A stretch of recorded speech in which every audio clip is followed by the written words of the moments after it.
Welcome to Board Game Binge, the place where we bring you bite-sized, bingeable board game content from across the industry. I'm your host, James Staley, and in this episode, we're chatting with Andrew Lowen, CEO of Lowen Games and founder of Next Level Web, a digital marketing agency. He's also the host of the Crowdfunding Nerds podcast. Andrew, welcome to the binge. How you doing? What's going on? I'm great and excited to be here, James. Oh, it's great to have you, man. Thank you so much for agreeing to come on the podcast. We got a lot to cover. What got us into this was there's this cool tool that you guys have come up with. We're going to talk about it in a bit. Man, when I took a look at this and feasted my eyes on it, I thought, wow, about time somebody's actually come up with something like this. So I think a lot of people are going to benefit from it. But before we get there, let's get into the how did you get into this industry in the first place? Like, you're an agency, but you're doing gaming. Like, how did this all come about? Yeah, so I've run my digital marketing agency for about 12 years. It's called Next Level Web. We used to be California Web Options back in the day and rebranded to Next Level Web in like 2015. And now Crowdfunding Nerds is a brand that we're running with, and it's been a lot of fun. But same people kind of behind all those names. And I got into the industry. So I actually quit playing video games cold turkey back in like 2015. Okay. And I had to find some sort of outlet for my nerdness, if that's a word. And I landed on board games. I played hardcore. I was hardcore into Magic the Gathering and Pokemon and Yu-Gi-Oh! and a lot of CCGs back before then. But I took a serious look at board games after, and it wasn't long before I started designing my own. So I'm in the middle of wrapping up a fairly decent sized Kickstarter called Deliverance, or for a board game called Deliverance. And that's been a big, I guess, a very expensive and fun hobby for me. And I want to say about 2.5 years ago in the marketing agency side, a year and a half before we went to Kickstarter with Deliverance, I kind of found this in with a friend who needed help marketing his board game that was going to Kickstarter. And I just said, hey, it was a buddy, his name's Eric. His company is Sky Kingdom Games. The project was called the Isofarian Guard. And he told me, look, I've got my, he has a lot riding on this, is what he told me. And he said his break-even point was something like $85,000. He doesn't make 85 grand. And that wasn't his funding goal. It was kind of the break-even where he pays for the art and, hopefully the manufacturing and whatnot. And this was before shipping went nuts. So we helped him raise $260,000. And that was our first campaign that we ever ran as a marketing company. And other people started asking me for help with their campaigns. And it was just me by myself with, I have my I'll say like the service business side of our company, which does like plumbers and, solar companies and things like that for marketing. But our board game side, actually our crowdfunding side, we've done 85 projects now. Most of those people are first-time creators, and we have an extremely high success rate of not only getting campaigns funded, but overfunded. We always have a couple of projects live. The latest one we launched was Robomon by Barrett Publishing, or Gabe Barrett of the Board Game Design Lab. Sure. And so that's been a lot of fun. But yeah, so we're all over crowdfunding now, and just it's extremely fun. I have a staff now of 6, and half of those people work exclusively on crowdfunding stuff, and I just put my hands everywhere. I should probably slow down. I guess so. Well, on Deliverance, and I just want to say, so this game, I've got on the screen here, you did like 300 some odd thousand on that game as well, I believe, wasn't it? Yep. The Deliverance came after you did your friend's game first, and then you did Deliverance? Is that how that order worked? Yes. Well, we probably got through 40 campaigns before we did Deliverance. Yeah, because Deliverance is just last year you did this, right? Yeah. So we've now raised probably well beyond $15 million for different, for all our board game campaigns. Yeah. Deliverance is one of them. And it was cool because it was like, well, I'm doing this anyway.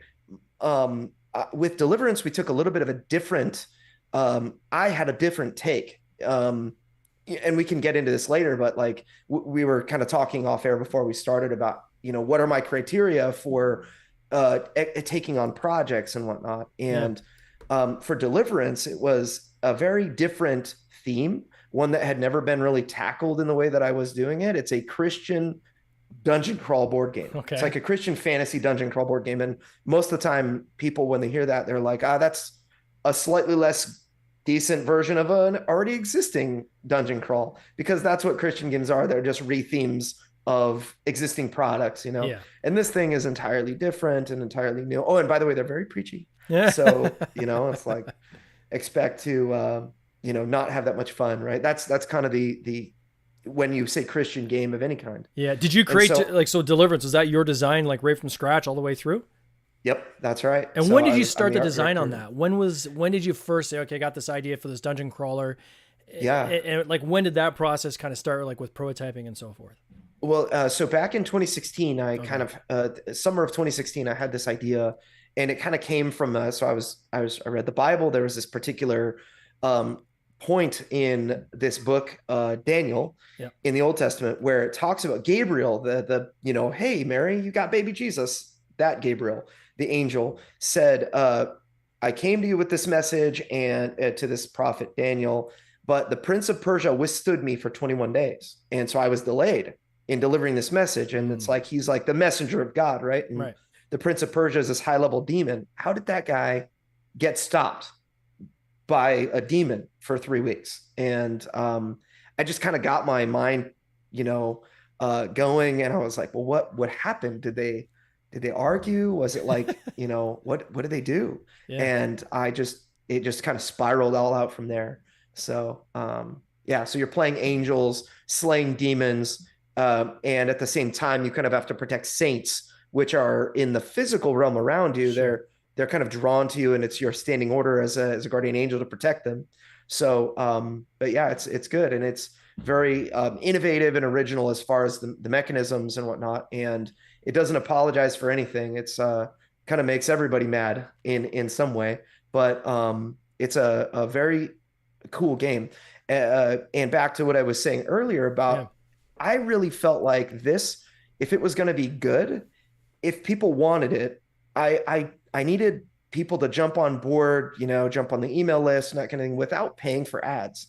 I thought if the market doesn't want this, then I'm not going to be able to build an email list. And I was actually able to build an email list of about 1,100 people without putting a penny into marketing. And right, that's the magical question. Try hard and don't give up. I don't know. But I actually went, I did a couple of podcasts so we do our Crowdfunding Nerds podcast. Yep. I kind of talked about how I marketed Deliverance organically. Also, very interestingly, when I was going through it, I did several podcasts with Gabe Barrett of the Board Game Design Lab, who has now kind of retired his podcast. He's not doing any new episodes. But if you look, there's like December 2019. I think I did a 2-part podcast episode of what I was doing organically. And then, of course, 2020, I think I came back and did another one that was related to paid advertising, or maybe it was 2021, right after we funded. It was like, this is what I did. So if you want to catch me while I'm in and working before I knew if it would work or not, those are great podcasts to go find. The Board Game Design Lab. I did a couple of them. When you have like a theme, right? So this is, obviously very thematic when you're getting into, Christian-based game and theme in this case. The natural tendency, I think, for game developers of any games, and an example I would give would be Nutty Squirrels of the Oakwood Forest, so one of our titles, right? Where it seemed like the natural tendency is, okay, I need to go and hyper focus on people that really like the subject matter, the theme per se, versus even the game. So we went hard after going to reach out to people who are squirrel enthusiasts and so forth. Was that our approach for you as well, or was it more focus on the game and then let's see how many people kind of come in that can maybe relate to the subject matter or find interest in the subject matter? Yeah, it's I will say that on Kickstarter, games with heavier themes tend to do better. If you have a dragon on your cover, even better. But it's one of those things that Kickstarter in particular, you really have to stand out from what is available on a retail shelf. Yeah. You've got a lot of Euro games. Somebody asked me the other day, would Azul do very well on Kickstarter? And I said, I don't even know if it would fund, honestly. Yeah. It's just not the type of game that somebody would need to buy on Kickstarter when they could just go to like their local game store and you've got 50 abstract awesome games that have all won Spiel or been Yeah. nominated or gotten close. And so there's just such variety available. And so when you go to Kickstarter or any kind of crowdfunding, you really need to have something unique, and theme is really one of the areas that you can stand out. And you've got ginormous dungeon crawl type experiences like Tainted Grail, which there is no way that you would be able to buy that on a retail shelf for less than $500. So some people stand out that way. Other people, that theme, it can be a driver, but most often the mechanisms or the weight of the game and that kind of thing, it can all, what people will ask is, does this have a place on my shelf, or do I have something that does this already? One of the most common questions that you'll have to answer is in crowdfunding. In terms of advertising, though, do you read? So you've got kind of the Venn diagram of like enthusiasts or people that would kind of focus on this theme that aren't necessarily gamers, and then people who know about Kickstarter, and then you're trying to get the intersection of both, right? Yep. From my experience, it seems that you should focus on the one circle, Kickstarter specifically, and you're typically going to pull in people. So people who are already in that ecosystem are the ones that are going to gravitate towards the theme you've created because they also seem to like that theme. If I use the squirrels as an example, we spent a lot of time and some money going after squirrel enthusiasts, but the learning curve was so high to get them to understand what Kickstarter is. And then the idea of, okay, this is now in a board game, that although they may be predisposed to like it because there's squirrels on the box, the cost to acquire those people and educate them is so much higher than just saying, okay, I'm going to try to find the squirrel enthusiasts who are already within the Kickstarter ecosystem. Now, I'm not sure if that's the same for like, it's a Christian-based game, but like, what was it from your experience? Yeah. One example that kind of comes fresh is McDonald's. Their advertising budget is $2 billion a year. At least the, last I read and whatnot, $2 billion a year. To get a customer to walk in the very first time costs them $42. And that's to buy a $5, Big Mac or whatever, right? Yeah. To get that same customer to return costs $3. And to get that customer to return again costs like 20 cents. Yeah. And so they are obviously building from the time that you're little, you get your first set of chicken nuggets, that's your, that was that $42 expense. Yeah. In board games, it's much the same, where if you have somebody that's interested in board games, that's almost a requirement for us. When we market, we're always going after people that have played board games or that are used to backing board games on Kickstarter. So Kickstarter and board games are really important interests. We love to get more kind of specifics when we can. I call them, I'll just use examples. I've got one game that we marketed called Fallen Land. It's like a post-apocalyptic, game, and it's like a hardcore, it's like a 6-hour game, and so we were able to target people that were interested in Kickstarter, board games, and post-apocalyptic as a theme. We target things like Resident Evil, Mad Max, all of that. And there are about, 1.5 million people in the US that are interested in all of those very specific things. And we earned, email subscribers for like 50 cents to $1 per subscriber because it was so particular. And it's nice for them because there are a lot of people like that. Now, we also marketed a game called Reckless Sloths, which is, if you know Sindri Ingolson, he's an awesome dude. And he was like, all right, I want you to target people in Iceland that are sloth lovers, that are board gamers and Kickstarter backers. It's like, all right, there are 380 of you. So that's not very many, right? Yeah. But it's so specific.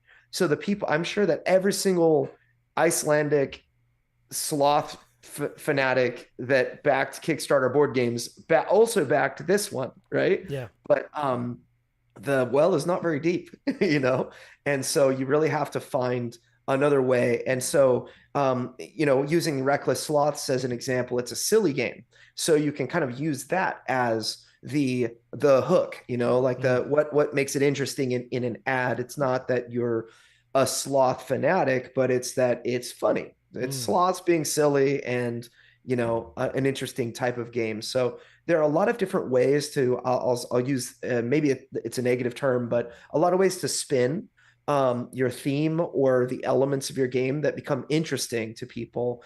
And you'll attract some people because of the squirrels subject matter, and then others because it's light and entertaining, and others because it's simply colorful and beautiful, and others because it's very hardcore mathy strategy or something like that. So I do have somebody in the lobby who's got a question. They said, based on I guess your experience, how many people were veteran Kickstarter users versus new, where Deliverance was their first game? So I guess they're trying to find out is with Deliverance, how many people or you might not even have the facts around that, but how many of those backers were people within that ecosystem versus people you'd pull in from the outside? Yeah, so actually, everyone that I marketed to was a Kickstarter backer veteran. I call them alphas. Again, maybe another negative term, because you don't want to be the alpha gamer, sure, in your group, or the quarterback, right? But the Kickstarter backer that loves whatever game really gets them, they talk about it, and they talk to their circle in a way that you could never. Right? There are people that are just not on Facebook. And so the goal is to get people and really warm them up and make them rabid fans so that they talk to others. And so everyone that I marketed to was into Kickstarter and board games and were veterans. And those people, it was my goal to get them to do all the work for the people, like you said, that are really hard to ramp up. So biggercake.com is something that used to exist that doesn't anymore. What happened? And I know, right? I went to use it in my last campaign. It's like gone. Like the page is like a 404 error. This doesn't exist. It's messed up, but yeah, so I think we had anywhere from, it was between 15 and 18% of our Kickstarter campaign were new that had never backed a Kickstarter project before. And from my experience, that number is pretty high. Yeah. You look at a game that was very, we kind of competed with The Witcher. When The Witcher was on Kickstarter, they had a 4% or 6%, like somewhere around there, new Kickstarter backers. So there are certain games, you look at most of the company, they did Tainted Grail, and that runs GameFound, Awaken Realms. A lot of their people are hardcore Kickstarter backers that, that's like where they spend their money. Right. And so I think Deliverance had a wide appeal that was kind of beyond, but I still would only recommend targeting people that are hardcore, like Kickstarter plus board games plus whatever, specific interest. With crowdfunding nerds, so there's no confusion for people out there. So Next Level Web is kind of the core agency, and is crowdfunding nerds almost like a rebranded like subdivision of that, or is the whole company going to become crowdfunding nerds, or how's that structured? So Next Level Web is our marketing agency, and that had always been the name, but it doesn't really say like board game nerd, crowdfunding stuff and whatnot. And so we really wanted to kind of find a new brand that we could use that would just make more sense for that, because it has become almost half of our business. And so we became the crowdfunding nerds because it was available for $10. Crowdfunding ninjas was like, $10,000 if you want to buy that domain name. Crowdfunding nerds was $10. It's like, all right, we got our name. And it just made so much sense, and so first thing we did, we started a podcast. We just wanted people to be armed with information. One of the things, just being in marketing, I'm frustrated constantly by people that are burned from marketing companies, and not even on the crowdfunding side, on the other side with service businesses. Most of my clients have been burned anywhere from 2 to 5 times by marketing companies that have promised big things that maybe they were the family friend and they just couldn't do it, or they paid lots of money and were left holding an empty bag, or whatever it was. And so a lot of the time these people are wounded. And on the crowdfunding side, it's different, where somebody that is coming to Kickstarter with their very first game, it is like their passion project. They have saved money so that they can do this. They work a job and they're scraping money together, and they have, they come to me and they say, I've got a budget of $5,000 to do the entire thing, and I'm trying to figure out how to use it wisely. Are you guys able to work with me? And that kind of thing. So So when I look at yeah. so there's a couple of things I want to peel apart there. One is I think that there is such a demand right now for people looking for help, right? Mm-hmm. With this part specifically, the social media amplification, building the audience. Like there's more demand out there than there is supply, right? Yep. That's just a fact. So I think it's cool that you guys came out with your podcast and your hyper focus on this. And if people want to check it out, go to crowdfundingnerds.com. In there, not only can you listen to all the podcast episodes, which you can also get through Apple. I mean, I subscribe through Apple myself, but if people want to watch it web-based, they can do it there. Also on that site, what I think is really cool is you have these articles that you've also posted, which are free, right? Here's some free info to help you as a person doing your Kickstarter. Here's some tools you can use to help you, get better at your funding, even if they use you or not. And I think that's... Yeah, and we don't hold anything back. One of the main things I think of is there are people that won't be able to afford us. But if they have a good Kickstarter, the next Kickstarter, maybe they can bring us in. Or the third one or fourth one down the line. And if we just end up being a source of free help, then that is awesome. I just, there's enough, as you mentioned earlier, there's enough work for everybody. And so I think when people kind of join that Crowdfunding Nerds podcast, what they hear is what's working right now. Yeah. And what's working now, if you listen to like my more recent Facebook ad stuff versus the Facebook ad stuff I was talking about, 50 episodes ago or 60 episodes ago, it's different. It's all changed. Yeah. Because so it's all about what's working now. And we just hold nothing back. Can you walk us through your model? So somebody, they say they want to hire you guys and they say, gosh, this sounds amazing. I love the podcast. I'm launching a Kickstarter and I need some help. How do they approach you? And what would they expect for your model? Like, what's the model that you come back to them and say, guys, this is kind of how we're structured, and maybe it's for you, maybe it's for not, but can you kind of walk us through that? Sure. So we don't do any long-term contracts. It's month to month, and we charge flat fees that are mostly flat, asterisk. If you're having to spend $20 a day versus $500 a day, the fee goes up based on the ad spend percentage. Sure. Because if you're spending whatever $50,000 in a month, there's more attention that needs to be paid, right? But for the most part, people spend under $100 a day.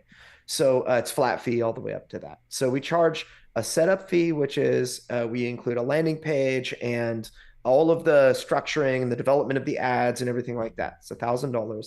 And then we have a $599 a month fee that we charge for managing ads on it, for a month. And if we produce great results, your ad spend, you'll be able to see the numbers.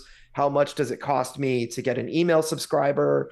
And that is kind of what we base all of our metrics on. We know that, so we aim for 10% of the people that go to the landing page should subscribe to your email list or higher. And then we estimate that anywhere from 10 to 30% of those people that subscribe to your email list are going to back your campaign on day one. Yeah. And so our model is built on this, and we've had, we're approaching or maybe just past about 85 campaigns, but let's just make it 100 to keep the numbers even. Sure. We've worked with about, in 100 campaigns, if it were 100, we'd have worked out with about 75 first-time creators and 25 that have had at least one project before. And our rate of success for a first-time creator, we have only had one project fail to fund. Wow. Most of our projects fund on the first day. Over 90% of our projects fund on the first day. Sure. That's very important, because if you fund on the first day, then your advertising will work post-campaign. That's your Board Game Geek ads, your people that find you through reviewers, people that find you through Facebook ads, people that find you through referrals from friends, all of that will work if your campaign is funded. So if somebody says, hey, I have $5,000, I will tell them to put every penny of that into their pre-launch, which is very important. That first day will determine the trajectory of your campaign. If you fund on the first day, you're likely to fund between 300 and 500% of your goal. Assuming it was a reasonable goal that required between 300 and 500 backers, that's where you'll typically land. Deliverance did 800%. We've had others do a lot higher. We did Skyrim on GameFound, which did like 1.8 million or something.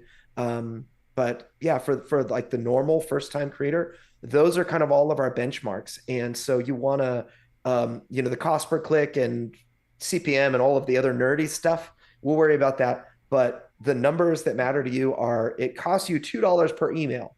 You're going to have at least 10% of those convert. So it costs you $20 a pledge. And potentially higher. We did Rurik, Stone, and Blade, and as an example, veteran, but 30.4% of the people that we added to their email list backed the game. Wow. And they backed the game at $84 on average, whereas the average backer for that campaign was $70. So the people that we brought in were new and they spent more. And so whenever we have all our numbers, we figured out, we did this Kickstarter success calculator that you can use to kind of figure out how many backers you bring, how many backers do you need in order to fund, and that kind of thing. And that's all based upon data that we've been able to measure. We aim, if you need 100 backers to fund, to keep it simple, 100 backers to fund, your job is to bring in 60 of them, because if you bring 60, Kickstarter will bring 40 more. So every 6 backers you bring, Kickstarter is going to bring in 4. And that's like our average. It might be as low as 2 or 3, and it might be as high as 5. So it's just depends on the appeal of your project and all that kind of stuff. So with your model, so you have these flat fees, is there like a percentage based in there based on success? No. So, the GameFound campaign we ran of Skyrim, they made 1.8 million. And I think we made 2,000 or something like that. We're happy, they did great. They did great. Yeah. And then and this model, because the model is what originally got us connected, right? I saw that on one of the Facebook pages and I was like, wow, that looks like a really cool tool. I know we just went over it really quickly here, but I just want to emphasize this because I think it's really cool. You have this model you guys have created. It's Excel based, essentially. Mm-hmm. A person can plug in their budget, the number of months they are to launch, mm-hmm. and then it will spit out at the other end certain confidence levels, right? So here's if you can convert 10% of those backers. Here's how much you'll get if you convert 20, and if you can mm-hmm. convert 30%. And you put in your average pledge amounts and so forth, and it's a very simplistic model that really helps people forecast things. How do people get this model? So I found it on on a Facebook group. Is it available on this? I didn't see it on the site. Is it on the site as well? Yeah, we have, let me see. I believe it's just crowdfundingnerds.com/Kickstarter success calculator with some hyphens in there. Is there a button anywhere on your site where somebody can just click on the button to find it, or? I believe so. I'm going to have to, I'll make sure it is. If not, there will after be, this, right? But yeah, seriously. What you can do, you can go to the Crowdfunding Nerds Facebook group. It's called Crowdfunding Nerds Community, and you can find it there. It's in a recent post. I can also share it on the Board Game Binge Facebook group. Oh, that'd be great. And so for everybody, I think that we definitely want to make that more readily available. There's a landing page that I can send that has an easy link to it. So but yeah, that's awesome. And a lot of people ask about the 10% of backers. It seems there are so many people who have an email list and they get 1% of those people, if that many, to convert. And our numbers are based upon data that the average person can replicate. We share about how we do it. In that little model, there are links to what we call the virtuous cycle. That is kind of our methodology for making that happen. So I'd encourage you, if you're really looking to do a lot of this work yourself, even people that we work with, we do a lot of work. You're the one that's sending the emails out unless you want to pay me to do it, right? So a lot of the time people don't have the money. They need to, put in the elbow grease, and they've got the passion, much more passion for their project than than even I do. So they have to post in their Facebook group and so on and so forth. But that virtuous cycle is what will help you get those numbers. And that's all in that Kickstarter success calculator. So yeah, we'll make that available on that Board Game Binge Facebook group too. So with all these companies you've helped, and you've only done one game yourself, like, do you have, like, is there another game? Is there like a Deliverance Part 2 coming, or what can we expect?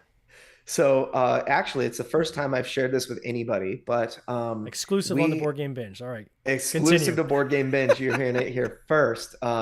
We do have multiple projects in the kitty. There's an expansion for Deliverance in the works. I actually have the artist that I worked with for Deliverance is now I've hired him full time. We've got 18 months to make this thing work for for Deliverance, the expansion. We're going to be doing a whole bunch of cool stuff. And there are other projects in the works that are secret that I can't talk about. I wish I could, but that span outside of board games, but relate to the Deliverance intellectual property. And so it's we're trying hard and having fun. So if you would like, if you want to follow along, actually, in fact, Deliverance, we're closing in like 5 days. Yep. On September 5th.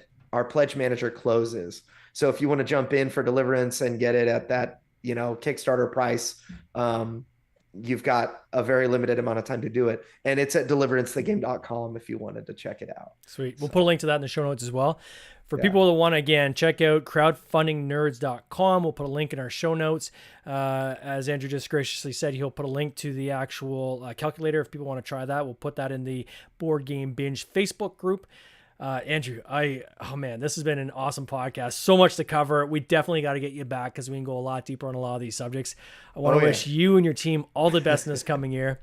You take care. Thank you. Thank you, my friend. We'll do a 2-hour episode next time. Sounds good. Cheers. This has been an episode of the Board Game Binge podcast, hosted by James Staley, produced by James Staley and Mike Bruner, with original music by Nick Smith. If you would like to watch these interviews live, simply subscribe to our YouTube channel, Board Game Binge, and you'll get access to live interviews, giveaways, and interesting board game content from across the industry. I can't wait for you to join us. See you next time.